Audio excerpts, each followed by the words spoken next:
AJ Dybantsa's first pro game made one thing clear. He's already playing like an NBA veteran, but that performance didn't start on opening night. It started years earlier with a training routine that's turning him into basketball's next superstar, and the details are honestly crazy. Let me break it down. The night Las Vegas stood up.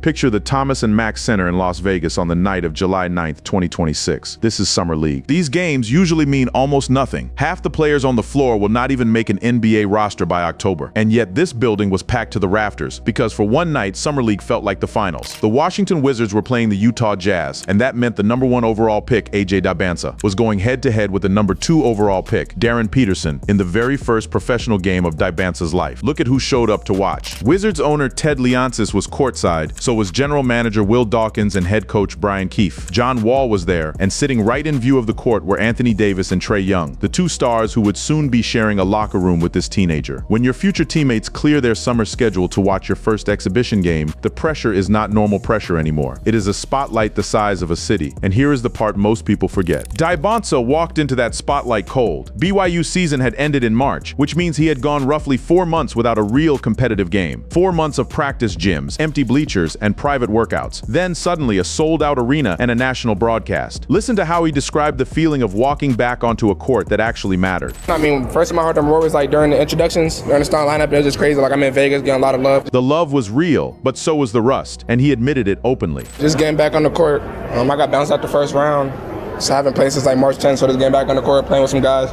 Getting some chemistry, it was fun. So what does a 19-year-old do with 4 months of rust? A rival draft pick across from him and 2 all-stars watching from the front row. He goes for 27 points, 7 rebounds, 2 assists, 2 steals, and 1 block in just 26 minutes, leading every scorer on the floor as the Wizards beat the Jazz 92-88. And there was no slow start. There was no feeling out the moment. He came out of the tunnel like a man who had been waiting 4 months to say something, and the reporters covering the game noticed it from the opening possession. I mean, I love what I saw. He came in with the sense of urgency, he came with intensity, and he got a lot of attempts up in that first half. At 19 points, got to the rim. 19 points in the first half alone. But here's the strange thing, and it is the thing that separates this performance from an ordinary hot night. He did it while his jump shot completely abandoned him. He went 7 of 18 from the field and missed all 5 of his 3-point attempts. A lesser player has a quiet, forgettable night when the jumper betrays him. He forces bad shots, he sulks, he disappears. Dybantsa simply changed the terms of the fight. He put his head down, attacked the rim over and over, and got to the free throw line where he calmly knocked down 7 of 8. The Jazz packed the paint. They sent double teams off the double screens. It did not matter because there was simply no one in that building who could stay in front of him.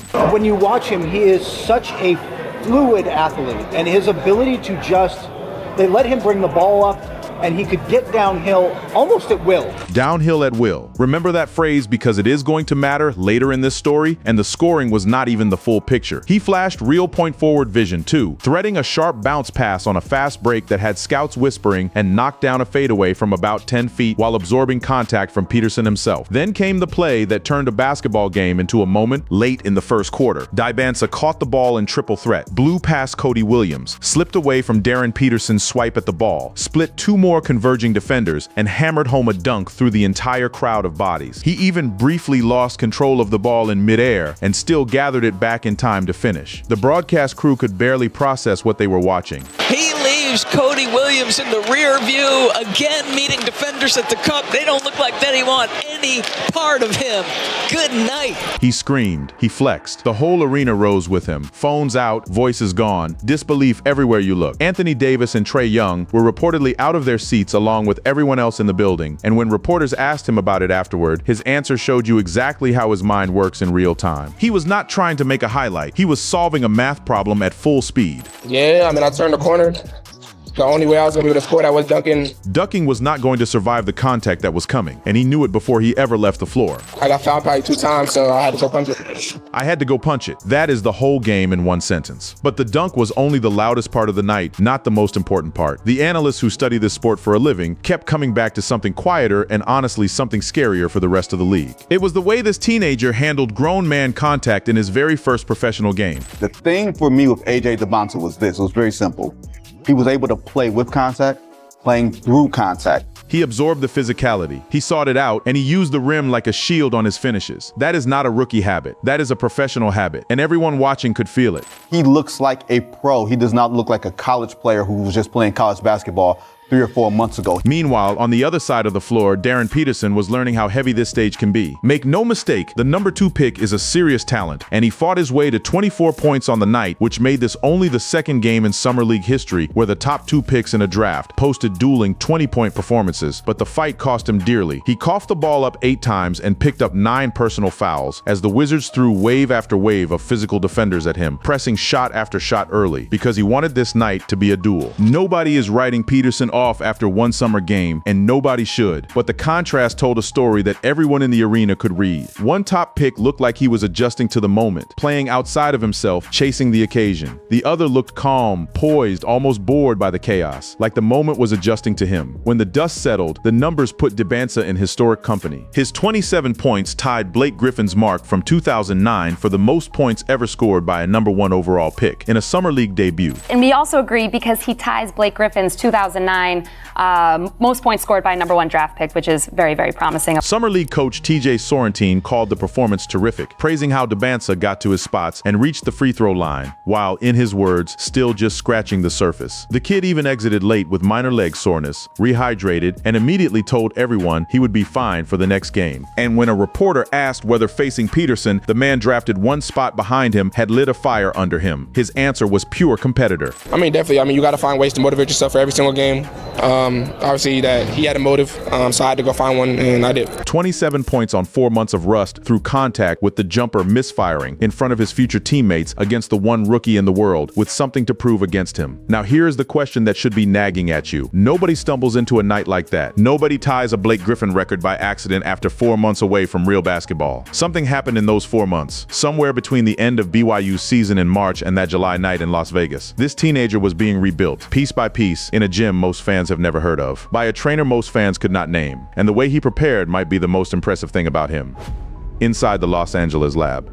To understand that night in Las Vegas, you have to rewind to May and June of 2026 and travel to a rented home in Venice, Los Angeles, not far from Abbott Kinney Boulevard. This is where AJ Dybantsa disappeared after his freshman season ended. While other draft prospects were flying city to city, sweating through workouts in front of NBA executives, trying to convince one more scout to move them up 1 more spot, Dybantsa made a decision that stunned people around the league. He skipped formal pre-draft workouts with NBA teams entirely. No on-court auditions, not a single one. He still visited cities. He toured facilities. He sat through the dinners and the meetings. But when it came to performing on command, his answer was blunt. He said, "I didn't work out for none. I just visited the cities. Take me to the facility, take me to dinner, talk. I don't gotta work out. They know what I can do." Some people called it arrogance. And to understand why he was so confident, you need to meet the man running those private sessions. His name is Zach Gonzalez, a former walk-on guard at Oregon who worked his way into NBA player development, including a stint with the Los Angeles Lakers. Gonzalez is not a stranger to fixing jump shots either. He previously worked with BYU's Igor Demin, helping rebuild Demin's shot on the way to a lottery selection. And this was not some last-minute business arrangement. The two of them first connected and bonded about 2 years earlier at the Nike Hoop Summit. By the time draft prep began, they already trusted each other. That trust matters, because what Gonzalez asked of Dybantsa goes against everything the highlight culture of basketball teaches young players. Start with the schedule, because the schedule tells you who a person really is. Dybantsa woke up around 7 in the morning. He was at the facility by 8:30 for a light warm-up, and by 9 he was on the court, often at the Burns Rec Center on the Loyola Marymount University campus. Ball handling, shooting, live defensive reps, then strength work after the skill work was done, day after day after day, with almost nobody watching. Set, push. Yep, get your rebound, next step, pop. Yep, good, big. Now let us talk about what they were actually building in there, because every single drill was aimed at a specific weakness. And here's the wild part. Dybantsa had already told the world exactly what those weaknesses were on national television, all the way back when he announced his college commitment. When his own father pointed out flaws in his game on live TV, the teenager did not flinch or make excuses. He made a list. Everything. I'm not the greatest, so 3-point shot got to improve. He was not done. He kept going, naming the exact things scouts would still be writing about 2 years later.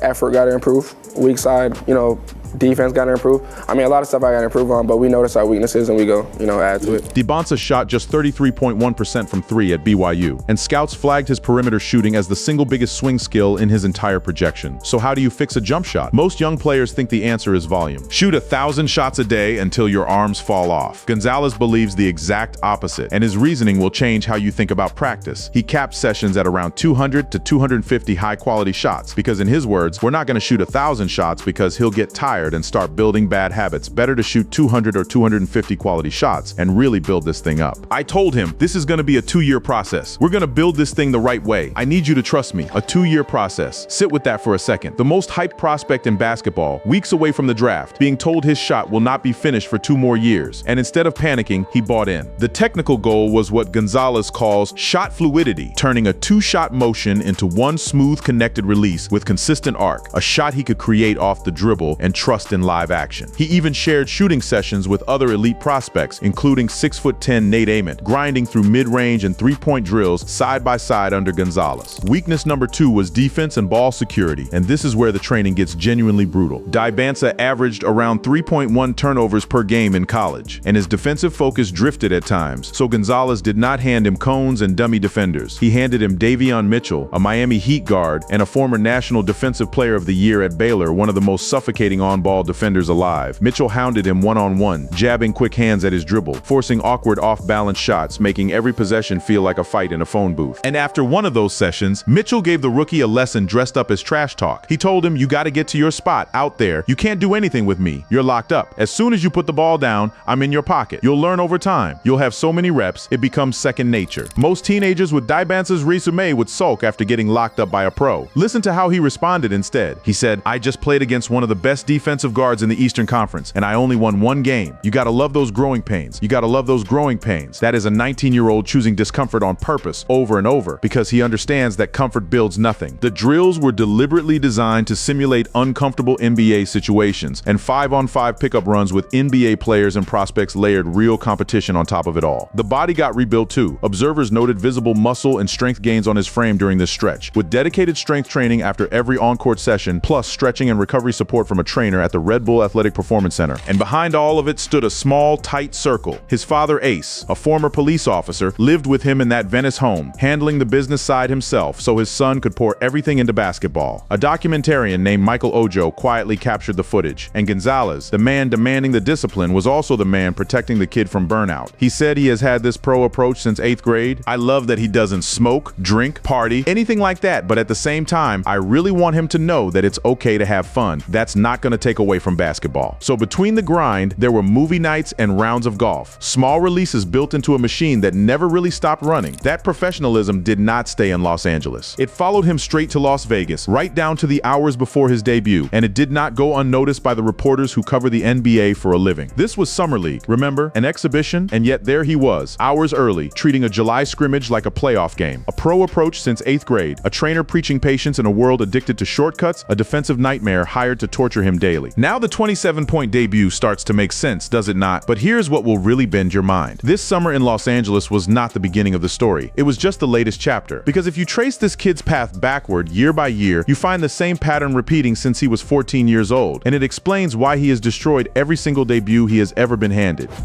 Built for this since 8th grade.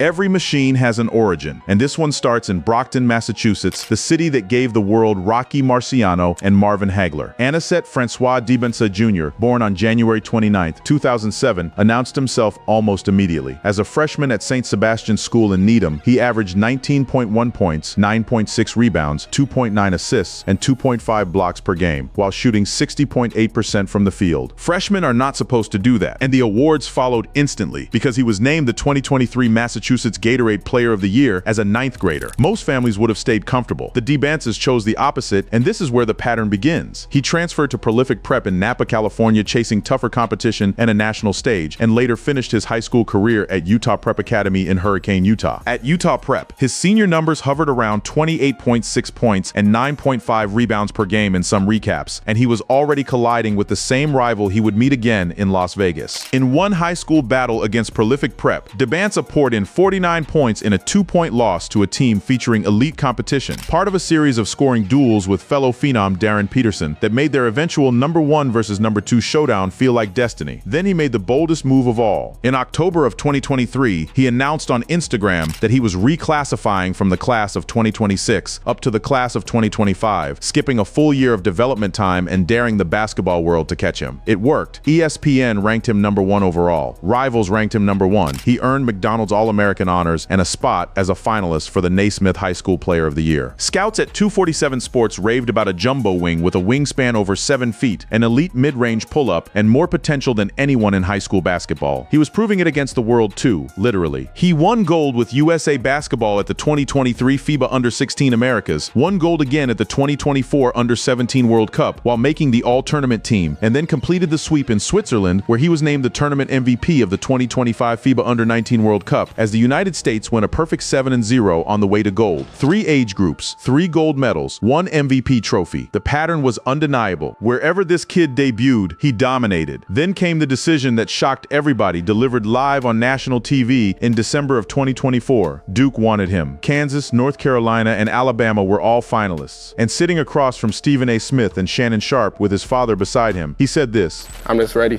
to announce. And on that being said, I'll be coming into Brigham Young University. BYU, the highest-ranked recruit in the history of the program, and the whole studio was stunned. But listen closely to his reasoning, because it is the same cold professional logic that would later drive his Los Angeles training camp. This was never about hype. It was about one destination. Obviously, Coach Kevin Young there. My ultimate goal is to get to the NBA. And the man leading that program came with a resume that spoke directly to that goal. And, he coached one of my favorite players, my favorite player of all time, Kevin Durant.